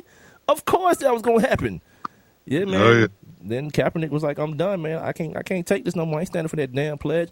And then when he did it, I remember getting on the show and saying, I can't remember the last time I did. I might have been playing ball the last time I stood for the pledge. Even like I've been to the Falcons games and things, Hawks games.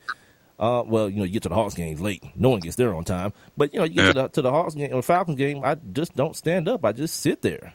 And for the same reason, but not for no militant reason. I'm just like, I think the song is crappy. I think the tradition is stupid. Play the damn game. Let's go. I mean, especially if the performance is crappy, man. Like, that's the other thing. Like, they'll be like, coming to the court now to perform the national anthem is Big Mike the Fifth. Like, what? Like, Mike, your son out here singing? Like, what they out here doing, man? Like, if you don't have anybody of notoriety, like, you should just do the national anthem maybe once or twice a week, like NBA.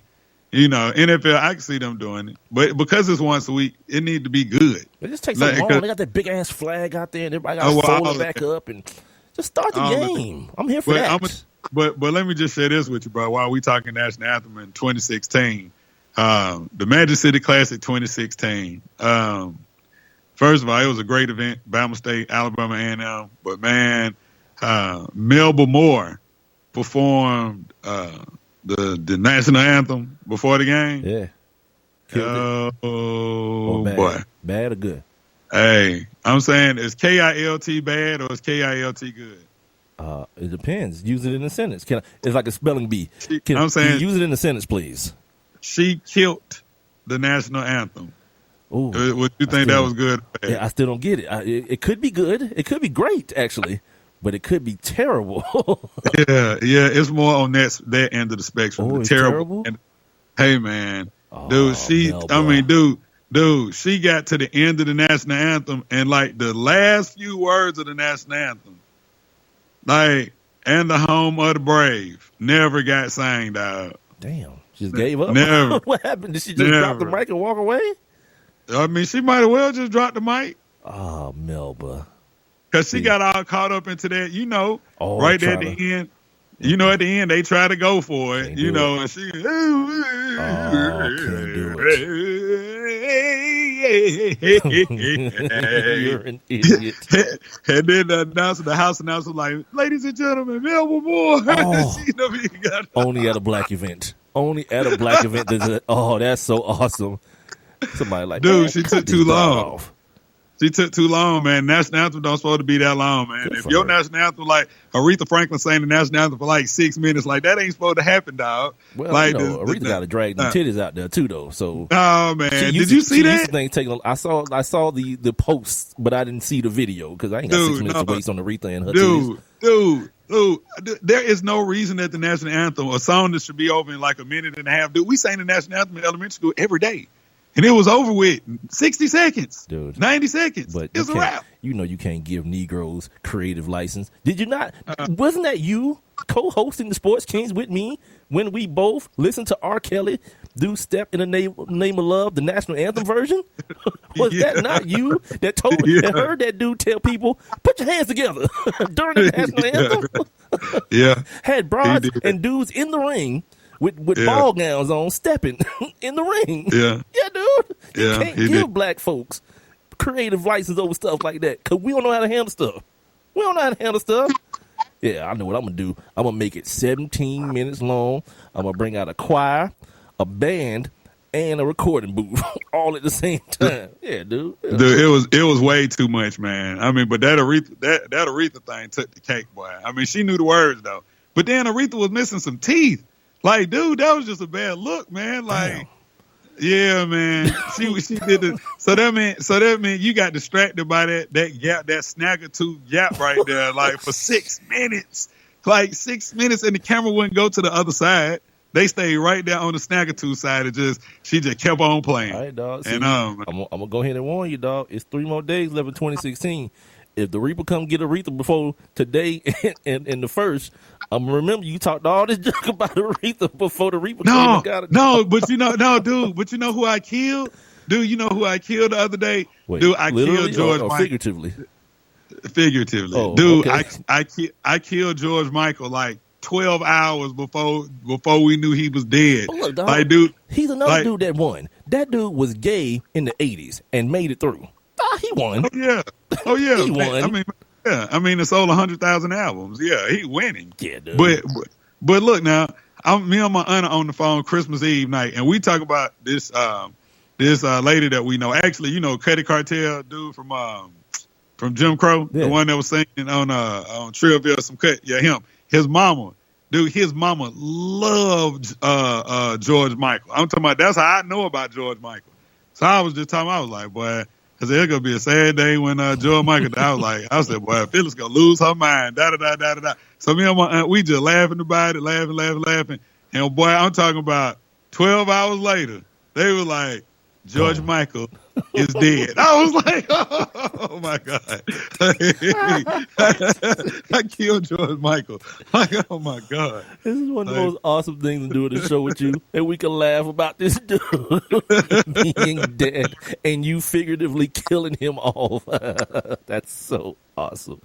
This is why we need to do a last one. And by the way, if you guys are just now tuning in, first of all, where the hell you been? But second of all, we're doing a final episode of Sports Kings Reunion here on the One Mic with Big Mike show. My man, Rob Calloway, a.k.a. Radio Django, at Rob Calloway 3, at HBCU Report. You know, we're doing our old thing, man, taking a step back while we still take a look back into the year of 2016. If you are just not tuning in, don't forget you can get the show on demand on Spreaker, the Spreaker app, tune in, One Mic with BigMike.com, iTunes, iHeartRadio, Stitcher, Google Play Music, and of course you can get the audio and the video of tonight's episode on YouTube. Make sure you like the YouTube and subscribe to the YouTube and subscribe to the iTunes and all that rigmarole and all that kind of stuff. Okay, we got like 13 minutes, so let's see what else happened today, this year. A-Rod retired. A-Rod. Yeah, he did. The NBA All-Star Game pulled out of Charlotte because of the House Bill 2, the quote-unquote bathroom bill.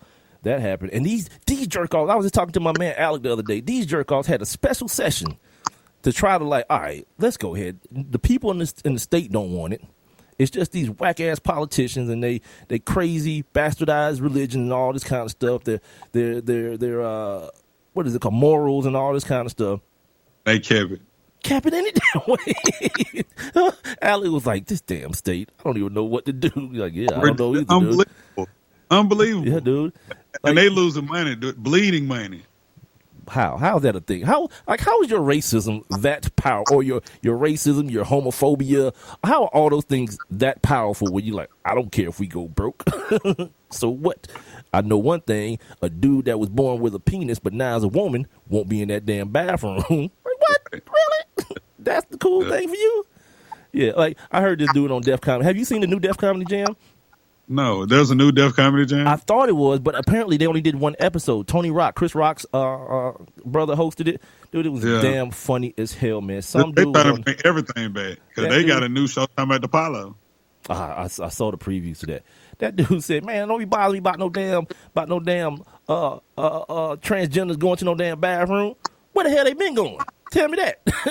He said, "Look, new rule: if you don't go to the bathroom before you leave the damn house, you just gotta piss yourself. You can't go nowhere." Everybody, like exactly. That needs to be it. Piss before you leave the house. How about that? Or drop a deuce or whatever you gotta do before you leave the damn house. But you know that whole transgender thing is just unbelievable because. You know, it's about what you identify as. And it's like today, right now, Big Mike could identify as female. And then you could just go in the bathroom and can't nobody say nothing. Way to use me as the example. Yeah, that's what's going to happen tomorrow. I'm just saying. I mean, I could use me. Okay, me. I could identify as woman, right? God, that's a terrible sight. That's a terrible image. Use somebody else, dude. Use the kicker for the Buccaneers. He's a beautiful young man. Like, why is that dude so pretty? Have you seen him? I ain't paid him no attention. The dude they drafted in the second round. Yeah, I know you talking about. I was like, why is this dude like? He's like what Bernie Mac said, like a lady. Yeah.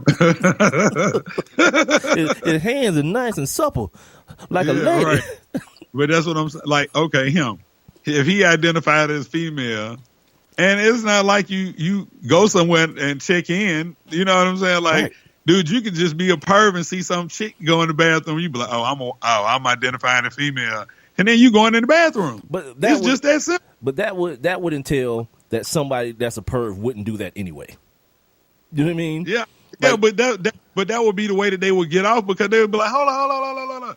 I identify as female. You can't lock me up. You can't call the police on me. That's too much of an intricate plan for someone who's already a sexual predator. Well, if somebody's going to do that, they're going to do it anyway. Also, shout out to friend of the show, Caitlin Burns. She was on the show this year, a transgender sports writer. You did. Where does she write? She writes for Vice Sports and somewhere else. But shout out to her. She actually Renee, when was this? A couple of weeks ago, I think she officially came out, and when she spoke to me, she was still in the closet and still living, dual lives, but she's officially come out and everything. So good for her. Big up to her. Hopefully, her 2017 is as eye opening and as freeing as her 2016 was. You know what? The sports kings ain't never afraid to touch that kind of stuff, boy. Do you remember Out Magazine was on that time? Yes. Talk about Michael Irvin's brother, his gay brother. I think I tried to get him on one time earlier. Oh my God! Oh, but no, you know who I talked to though? Wade Davis, the dude, former NFL player that's openly gay. That's who I had instead. It was either going to be him. And I can't remember what me and Wade talked about, but I do remember asking him about. Oh yeah, I do. I remember I said something to him about the penis protocol or something that I said, because I was talking about Michael Sam and how Michael Sam was like, he didn't feel like he was being accepted by the gay community. And I was like, wait, I know it was the penis threshold. And I was like, hold on, dude. I thought it was like if you once you pass that threshold and you realize that you like penis, you're pretty much in the club. And he was like, nah, that's not how it is. It's like with black people. Like how black people, some black people don't accept light-skinned black people or mixed black people the same way they do like some dark-skinned do. He says the same type of thing that goes on in the gay community. Like some people aren't gay enough and some people are too gay and all this kind of stuff. That was a very eye-opening and one of those. Yeah, it was one of those. See how you are? I was the same way. That was educational for me because I didn't know that. I just thought once the penis goes in, boom, you're in the club. You know what I mean? But apparently not. You got to pay other dues too, not just your anus. You got to pass a test, like that's like a standardized test. Pretty much, dude. But hey, I guess every societal group has their own little issues and things of that nature. So, man, you paper. You paper. You stupid. You stupid. Like it's the gay fraternity. Yeah, you paper. You ain't go through everything. You ain't walk them sands, Saudi. You ain't walk them sands. Nah, I don't even believe you. Maria Sharapova got suspended, dude, for doping in a crazy plot twist. Like everybody looking at Serena. Look who it was, the little blonde-headed white girl the whole time. Like one of those movies. Yeah. It was her the whole time. Yeah, so she got suspended from tennis for like 2 years. Oh, you know what I meant to mention when we were talking about Colin Kaepernick? Shout out to the ladies of the WNBA. They took, to me, the most courageous stand during all this racial injustice, racial uprising, as all the white women, the black women, all the ladies of the WNBA who was like, I don't give a damn, fine us. Don't ask us no questions about basketball. Ask us questions about what's going on in our country today. So shout out to all the Minnesota Lynx, the young ladies in Dallas, all the ladies in the WNBA who took a stand for something, man, while all these punk-ass dudes was worrying about their endorsements and worrying about people writing them letters and all this kind of stuff. The ladies, the women, you know what I mean? Well, I say that, man. It's some of them chicks in the WNBA, they way more manly than some of the dudes in the NBA, Well, so we could just say shouts brave. out to the mom. No, shouts out to the mamas and the papas, even those that don't, that you is know going. What happened since we stopped doing the show, dude? I had never seen like her what's the girl's name? Glory Johnson. Remember we was having all that fun with Brittany Griner and her wifey, or ex-wife now. I'd never seen her till one day I'm flipping through the channels and I heard her name while I was flipping and I stopped. Like she's a nice little package of a woman. Dude. Yeah, man. I thought she was like a 6'9" chick like Brittany Griner was. She's like a nice little package of a woman, girl. Yeah.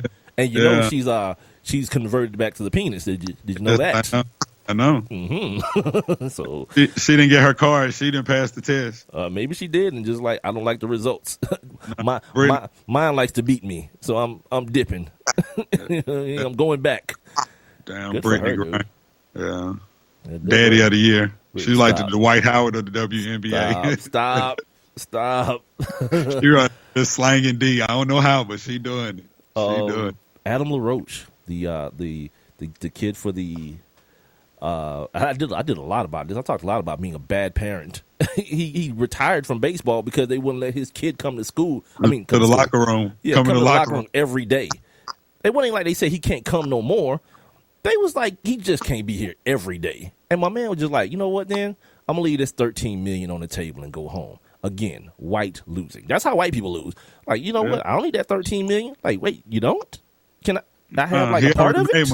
He already made money. That's that Carson Palmer syndrome. You remember when Cincinnati was talking all that junk to Carson Palmer back in the day? Mm-hmm. And he was like, what y'all don't understand is I ain't spent a dime on what y'all paid me. And I'm driving this pickup truck. I'm driving this pickup truck. So what?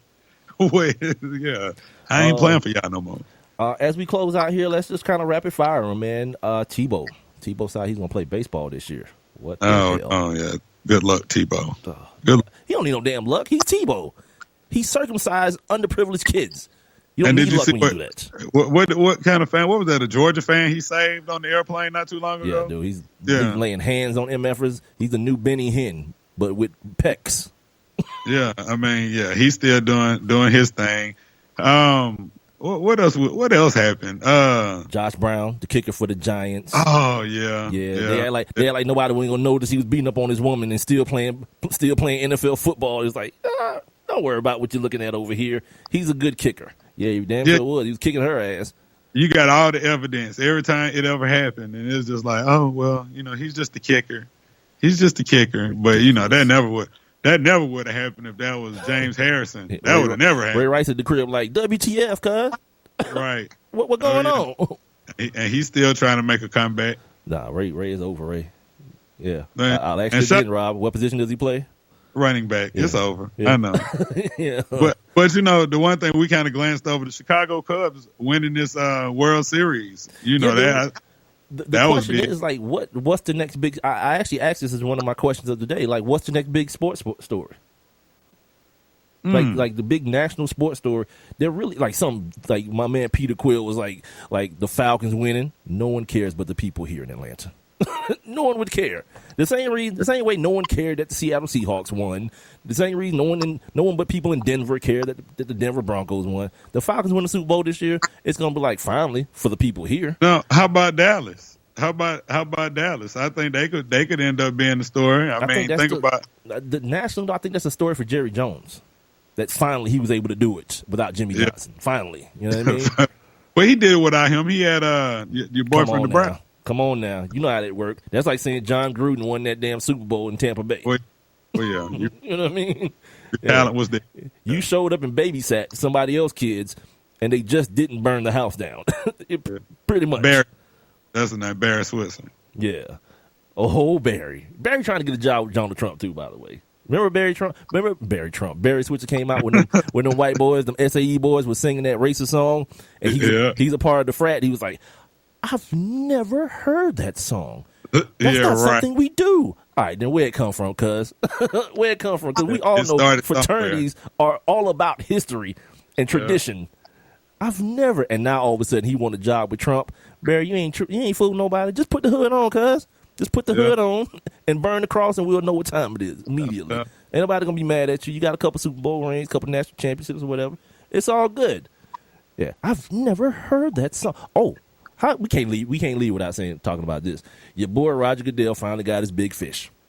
Done spent like $8 million on some damn footballs just so he could suspend Tom Brady for 4 damn games.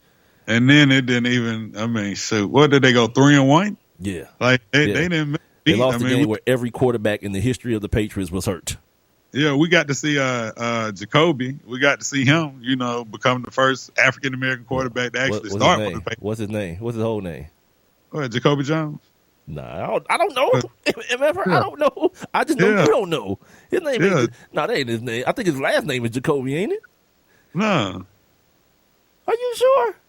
Well, you don't know his name. You tell what his name. This dude has immediately. My point is, this dude has immediately become a footnote. he was Black History for like 2 weeks. Oh, I'm tripping. Jacoby Jones is the wide receiver. Yeah, the kick returner, right? The kid for the Ravens. Yeah, see, dude. This dude has immediately become a freaking footnote. No one cares. Yeah. And I told people. I told you it was gonna happen. Jacoby Brissett. Yeah, I told you that was gonna happen. I was like, yep. By week 7, everybody gonna be done forgot about this dude, and you have. Yeah. but it was a good story though. Shout out to him. Because I talked to another guy that played for the Patriots, Jay Walker from ESPN. Now he played for the Patriots, but he never got in the game. Wow. It was good because they don't really let the brothers get in. Yeah, they can't hold the brothers down forever. Up there. I think Michael Bishop might have been the last black dude to play quarterback for the Patriots. That boy went back to Kansas State and pulled Michael Bishop out his butt. Damn. Yeah. Him, little Rohan Davey was up in that mug out of LSU. Big Jamaican Rohan. Yeah. Why I can't play, coach? Coach, let me throw the ball. Oh, I think that's it, man. Let me see what else we got on here, man. I want to make sure we get everything. We talked about Kobe a little bit. Kobe getting 60 in the last game. The black mama out of here. Oh, the Baylor. That Baylor thing. They out there having gang rapes, drugging broads, gang banging broads, and the coaches ain't saying nothing. Nothing. Like, what's going on? Are we winning football games? Well, then, fine. Tell them they're doing it for the team and get out in face. Wait, what? Broads getting gang raped up here? It's cool? Whatever, look, man. Sometimes things like that get overlooked on a regular basis. I mean, we just heard about that. Right. But I'm sure that goes on the regular. Yeah. See, you got a black mama. I talked about this the other day. My mama used to always tell me, this ain't the first time you did it. This is just the first time I'm catching your ass. And most of the time, like 90% of the time, yeah, she was right. It wasn't the first time I had done it. It was the first time she had actually caught me.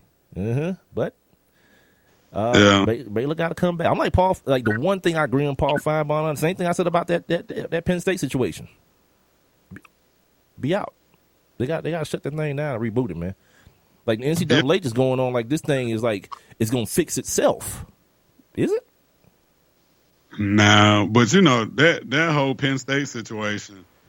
since you brought that up, I mean, that's a great reclamation story right there. James Franklin going out to Penn State and actually got him in the Rose Bowl this year. Wow. How long was that dude's contract? Do you know? Because I heard it and I was like, wait, what? How long was that dude's contract, sure. dude? What, did they give him something like an extended contract, like an 8-year deal? How long you think it is? Just throw out the most ridiculous number you think it might be. 8. James Franklin got a 10-year deal, dude, at Penn State. 10. But that's stability right there, man. Like, all that is Negro, you ain't going nowhere. We gonna get up out this sexual assault thing, and you gonna be here to do it. But see that, but that's a good thing, though. That's now it is. But if they suck, guess what? He's stuck. Like he's the proverbial gambler on himself, and he won. So shout out to James Franklin. I still hate Penn State and everything they do athletically, but it's one of those conflicts of interest type thing. I want the brother to do well, but I want the team to fail at every turn. At every turn, you don't just get to butt rape boys, you know what I mean, and still like hold up a dude like he's a god. You got this boy on campus using facilities to rape little boys. That ain't cool. And everybody just want to act like we gonna keep going on. We are Penn State, man. Get your ass out of here. That's ridiculous as hell. So yeah, I'm happy for the brother because they don't give the brothers no good jobs, and when they do, as soon as they get them, Charlie Strong. Well, Red comes out and says, I just think he'd be a better coordinator. Or maybe he can come fetch my beer. One of those two. He can't be no head coach here at Texas, and then 2 years later, you firing his ass. So, brothers don't get the good jobs, but you got to take what you can get. And James Franklin took what he can get. Took what he got. Took what he could have gotten, I should say. And made the best of it. Took those sour-ass lemons and put some sugar and water in that joint. Made some fire-ass lemonade out of it. Love it. Yeah, I love it on a nice sunny day. Yeah, man. So, that's it, man. It's the One Mic with Big Mike show, the Sports Kings reunion version. Big shout out to my man, Rob Calloway. We had to do it, man. We had to come back and make sure we told the people goodbye officially. We never got a chance to do this to end the Sports Kings the way we're doing it. It was fun. Make sure you guys are following Rob, too, by the way, at Rob Calloway 3 and at HBCU Report. HBCU Report is his show on Saturday mornings at 8 o'clock where you can get all your... You give him the spill, dude. You give him the whole spill on your situation, Rob. Well, I'm saying we cover everything, HBCU sports and more. We just had a great football season, so we transitioning into basketball. Of course, Mike, you know how we do it. We don't get into that thing until the springtime anyway. Yeah. But but there's other things that go on the campuses of HBCU. So we always make sure that we give everybody a platform. And so that's what we do. And, usually it's about 45 minutes. I usually try to make about 45 minutes, but sometimes it go about, like the last show I did, I think it was an hour and a half, something like that. So, yeah. But it's always, always good listening. I always try to provide a good guest and, try not to create the train wreck, try to give y'all the best show ever. Dude, just do it like me, man. Just aim for averageness, dude. Yeah. See you get degrees, cuz. No, man. What I'm saying, what Mr. Bugs used to tell us, the shoot for the moon. No, shoot for the, what did he say? Shoot for the moon. If you don't land on stars. Yeah. Oh yeah. I think Mr. Bugs stole that from Donnie Simpson, though. Well, they stole that from Jesse Jackson, I think. Negroes always stealing. As far as I go, man, as far as the One Mic with Big Mike show goes, I'll be back at the beginning of the year doing a lot more. I think we're going to have some interns, doing some work, so everything should run a little bit more smoothly. Then I'm going to have some giveaways for you guys. I just got them in. I'm looking at them right now in the boxes, so I got some giveaways, some pretty good giveaways for you guys. If you're looking at the screen, you see me with my brand new One Mic with Big Mike, new era hat on right now. Where my hat at? Things are, we working on some things, Rob. We working on. And you can't just be, I ain't going to Mitch Richmond you now, but we got to. That's what I'm talking about. Yeah, it's going to take some time to build up all that kind of stuff. So yeah, we're gonna come back, try to do it a little bit better than average in the 2017, and hopefully you guys will be here for the ride. Don't forget, you can hear the show on demand if you missed any of it on Spreaker.com, the Spreaker app, as well as on TuneIn, OneMicWithBigMike.com, iTunes. Make sure you subscribe. iHeartRadio, Stitcher, Google Play Music, and YouTube. I got the video and the audio up on the YouTube. Also, make sure you follow me on Twitter and Instagram at One Mic with Big Mike. Like my Facebook page as well. One Mike with Big Mike. Big L. Appreciate you, homie. Appreciate you holding me down this year, Big L. You, Coop, Renee, I Am No Dose, Peter Quill, all the people who check in with me on the chat room, all the folks who check in with me on Facebook. I appreciate you guys. And look at it, man. The hump, we on over the hump. It's the end of hump day's over. And we're going to see you guys in 2017, man. You guys be safe. This dude is a damn idiot. This is probably why I had to stop doing the show with him, too, because he's a damn idiot. And it turns me into a bigger idiot. So you got to out-idiot the idiot. Anyway, man, y'all be good, man. And I'll talk to y'all next year.